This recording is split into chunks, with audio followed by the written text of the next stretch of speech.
Something unprecedented is happening in the global banking system, something that violates every principle of modern financial theory, every assumption about how banks operate, every rule about prudent risk management that has governed commercial banking for the past century. The world's largest banks are abandoning their core business model. They're not lending money. They're not managing portfolios. They're not providing financial services. They're hoarding physical assets, real things, tangible wealth, at a scale and speed that has never been seen before in the history of commercial banking. Ladies and gentlemen, I need you to understand what has been happening over the past 2 weeks, since the Federal Reserve's emergency $40 billion physical asset acquisition. The world's most sophisticated financial institutions have been quietly, systematically, desperately accumulating physical real estate, precious metals, agricultural land, energy infrastructure, and commodity inventories, not as investments, not as portfolio diversification, not as strategic hedges, as survival assets, as insurance against the collapse of the very monetary system that created their wealth and power in the first place. J.P. Morgan Chase, the largest bank in the United States, has been purchasing industrial real estate at a rate of $2 billion per week for the past 14 days. Not office buildings or retail spaces, industrial facilities, manufacturing plants, warehouses, distribution centers, physical infrastructure that produces, stores, and moves real goods in the real economy. The scale of J.P. Morgan's industrial acquisition strategy is staggering. They've purchased 17 semiconductor fabrication facilities across Texas, Arizona, and Oregon, 12 pharmaceutical manufacturing plants in North Carolina and New Jersey, 23 automotive component factories across Michigan, Ohio, and Tennessee. They're not buying these facilities to operate them as industrial businesses. They're acquiring control over critical manufacturing capacity that produces essential goods. J.P. Morgan's internal strategy documents, leaked through employee disclosures, reveal that the bank has identified 847 industrial facilities across North America that they consider strategic infrastructure. Their goal is to acquire controlling ownership of these facilities within 6 months, giving them direct influence over production of semiconductors, pharmaceuticals, automotive components, medical devices, and defense contractors. Bank of America has been acquiring agricultural land across 7 states, spending $3.5 billion on farmland, water rights, and food processing facilities in just 10 days. They're not investing in agriculture as a business sector. They're securing control over food production capacity as a strategic asset. Wells Fargo has been purchasing precious metals storage facilities, mining operations, and commodity processing plants across 4 continents. They've spent over $5 billion in 2 weeks buying physical control over gold, silver, copper, and rare earth element supply chains. But the most telling development comes from the international banking sector. Deutsche Bank, Credit Suisse, HSBC, Barclays, all European institutions that have been integrated into dollar-denominated global finance for decades, have been liquidating their traditional financial asset portfolios to purchase physical property, commodity inventories, and energy infrastructure. Think about what this means. These institutions built their business models around creating, trading, and lending paper assets, stocks, bonds, derivatives, currencies, all financial instruments that represent claims on real value rather than real value itself. Now they're abandoning paper claims in favor of physical control over actual assets. The timing isn't coincidental.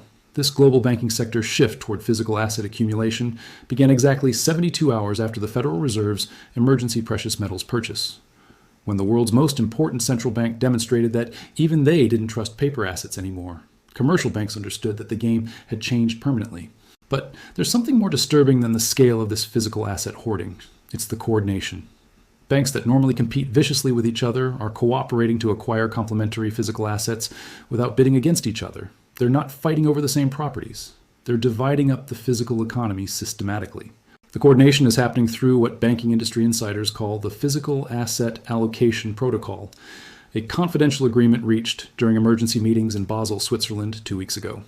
The protocol divides global physical infrastructure into exclusive acquisition territories for major banking institutions, preventing competitive bidding that would drive up asset prices, and allowing systematic control over different economic sectors. Under this protocol, J.P. Morgan has exclusive acquisition rights for North American industrial manufacturing and logistics infrastructure. Bank of America controls agricultural and food processing assets across the Americas. Wells Fargo manages global precious metals and energy infrastructure acquisitions. Deutsche Bank oversees European and Eastern European industrial assets. HSBC coordinates Asian manufacturing and commodity processing acquisitions. This represents the most sophisticated cartel operation in financial history, where banks are dividing control over the physical foundations of human civilization according to predetermined agreements rather than competitive market forces. J.P. Morgan is focusing on industrial and logistics infrastructure. Bank of America is concentrating on agricultural and food systems. Wells Fargo is securing metals and energy assets. Citigroup is acquiring technology manufacturing facilities and rare earth processing capabilities. They're creating a vertically integrated banking system that controls physical production rather than financial instruments. The European banks are following similar coordination strategies, but with geographic focus. Deutsche Bank is securing industrial assets across Eastern Europe and Russia. HSBC is concentrating on Asian manufacturing and commodity processing. Credit Suisse is acquiring mining and energy assets across Africa and South America. This represents the most sophisticated wealth transfer operation in human history. Banks are using their access to cheap credit, their relationships with institutional investors, and their regulatory privileges to acquire control over the physical infrastructure that supports human civilization. They're not just buying assets, they're buying the future. In a world where paper currencies lose purchasing power, where government bonds default, where financial markets collapse, the entities that control physical production, physical resources, and physical infrastructure will determine who survives and who doesn't. The real estate markets are experiencing the early stages of this banking sector transformation. Commercial real estate prices in industrial sectors have increased by 30 to 50% in major markets, as banks compete to acquire manufacturing facilities, storage warehouses, and distribution networks. But residential real estate is experiencing even more dramatic changes. Banks are purchasing entire neighborhoods, not to rent or develop, but to control physical shelter in strategic locations. When banks start treating housing as a strategic resource rather than a financial asset, the housing market shifts from economic activity to economic warfare. Agricultural markets are seeing unprecedented banking sector investment. Major banks have been acquiring not just farmland, but entire agricultural supply chains, from seed production to food processing to retail distribution. They're positioning to control food security in a world where traditional currency systems may no longer function reliably. The precious metals markets have been overwhelmed by banking sector demand for physical metal rather than paper contracts. Banks are establishing their own storage facilities, their own transport networks, their own security systems for managing precious metals inventories. They're creating parallel precious metals infrastructure that exists independently of traditional commodity exchanges. Energy markets are experiencing similar banking sector intrusion. Banks are purchasing oil and gas fields, renewable energy facilities, battery manufacturing plants, and electric grid infrastructure. They're not investing in energy companies. They're acquiring direct ownership of energy production and distribution systems. The most disturbing aspect of this banking sector physical asset accumulation is what it reveals about their expectations for the future. Banks don't make irrational investments. They don't abandon proven business models without compelling reasons. When the world's most sophisticated financial institutions start hoarding physical assets, they're preparing for economic scenarios that most people can't imagine. Central bank officials are watching this commercial banking transformation with growing concern. Federal Reserve internal communications, leaked through congressional oversight processes, show that central bankers understand they've lost control over commercial banking sector strategy. Traditional monetary policy tools depend on commercial banks following predictable patterns of lending, investment, and risk management. When banks stop lending money to focus on acquiring physical assets, monetary policy becomes ineffective. Interest rate changes don't matter when banks aren't using rates to determine lending decisions. The Bank of England has been conducting emergency consultations with British commercial banks, attempting to understand why institutions like Barclays and HSBC are liquidating traditional investment portfolios to buy physical infrastructure. British central bankers are discovering that their own commercial banks no longer trust the currency system they're supposed to support. The European Central Bank faces similar challenges with European banking institutions that have been reducing their exposure to euro-denominated financial assets while increasing their ownership of physical property and commodity assets across multiple continents. But the most telling central bank response comes from the Bank for International Settlements, which has issued internal warnings about what they call systematic commercial banking defection from traditional financial intermediation. When the central bank of central banks starts using the word defection to describe commercial bank behavior, the financial system has entered uncharted territory. The implications for ordinary people are staggering. When banks stop lending money to businesses and individuals because they're focused on acquiring physical assets, credit becomes scarce and expensive.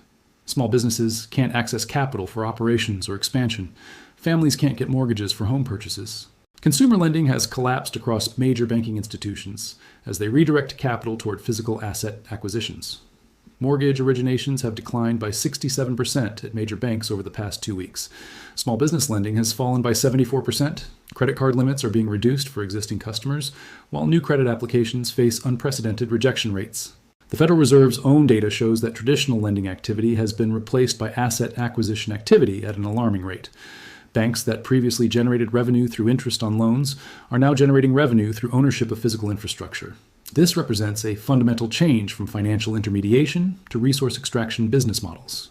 Meanwhile, wealthy individuals and family offices are responding to banking sector physical asset hoarding by accelerating their own acquisition strategies. Ultra-high net worth individuals are liquidating financial portfolios to purchase agricultural land, precious metals, energy infrastructure, and residential real estate before banks complete their acquisition programs.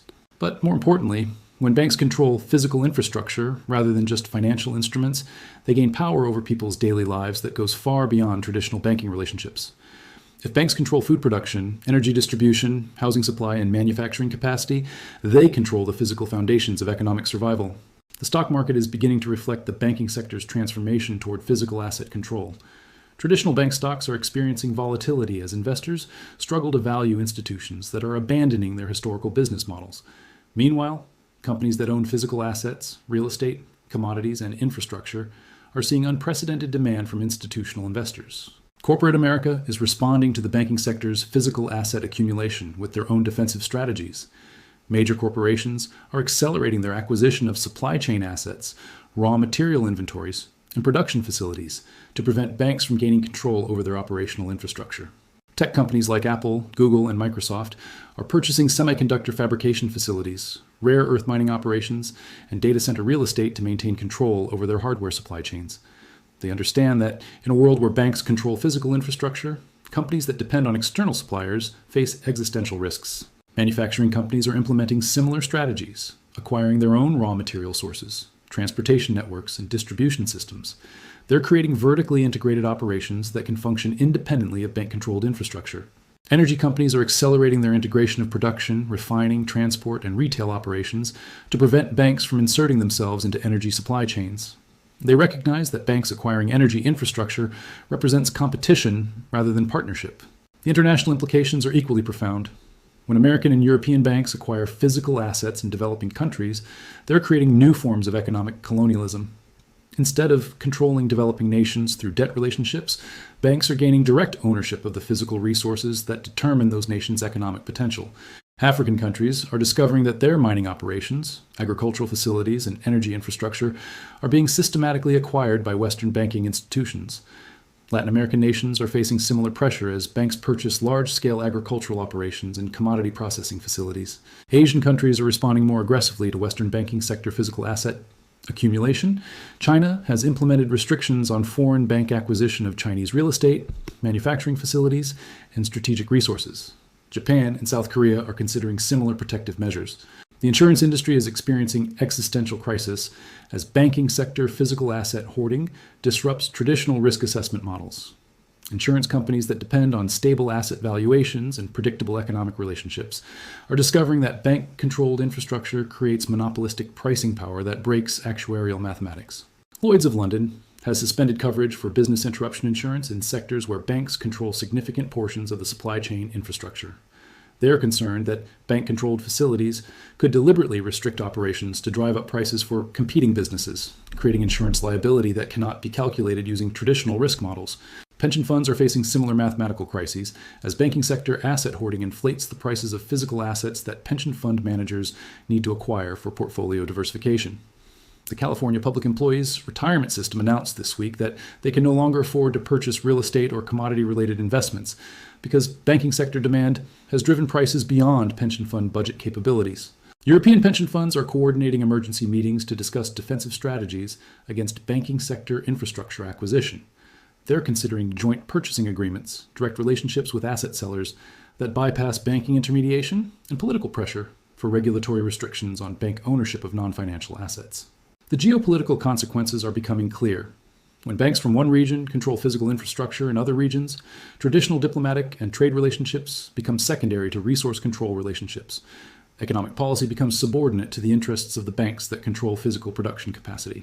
Military alliance structures face unprecedented challenges when allied nations discover that their strategic infrastructure is owned by foreign banking institutions. NATO relationships become complicated when American banks own European energy facilities and European banks own American manufacturing plants. But perhaps the most profound change is psychological. For over a century, people have assumed that banks exist to provide financial services, to facilitate economic activity, to support business development and individual prosperity. The banking sector's transformation toward physical asset hoarding reveals that banks are primarily focused on their own survival and power rather than economic facilitation. When banks become competitors for physical resources rather than providers of financial services, the relationship between banking institutions and society changes fundamentally. Banks become resource controllers rather than economic facilitators. They become gatekeepers of physical survival rather than enablers of financial opportunity. The speed of this transformation suggests that banking sector leaders understand something about future economic conditions that they're not sharing with the public. Their desperate accumulation of physical assets implies expectations of monetary system breakdown, currency collapse, or social instability that would make traditional financial assets worthless while physical control over resources becomes essential for institutional survival. Consumer behavior is already adapting to the banking sector's physical asset accumulation. People are discovering that banks own increasing portions of the physical infrastructure they depend on for housing, food, energy, and employment. This creates dependencies that go far beyond traditional banking relationships. The banking sector's transformation from financial intermediation to physical resource control represents the end of the post-war economic order. For 75 years, the global economy has been organized around financial institutions that facilitated economic activity rather than controlled it directly. That era is ending. We're entering a period where the world's largest banks are becoming the world's largest landlords, the world's largest commodity owners, the world's largest infrastructure controllers. They're transitioning from service providers to resource monopolists. The physical asset hoarding isn't temporary defensive positioning during a financial crisis. It's permanent structural repositioning for a post-financial world where physical control over resources matters more than financial engineering, where ownership of real things provides more power than management of paper promises. The world's largest banks are suddenly hoarding physical assets because they understand that the financial world they created is ending, and the physical world they ignored is becoming the foundation of future power and survival. Their hoarding behavior is both the cause and the effect of the monetary system's collapse. The transformation is accelerating. The hoarding is intensifying. The separation between banks and society is widening. The era of banks as financial service providers is over. The era of banks as physical resource controllers has begun. And most people don't realize what's happening until it's too late to respond.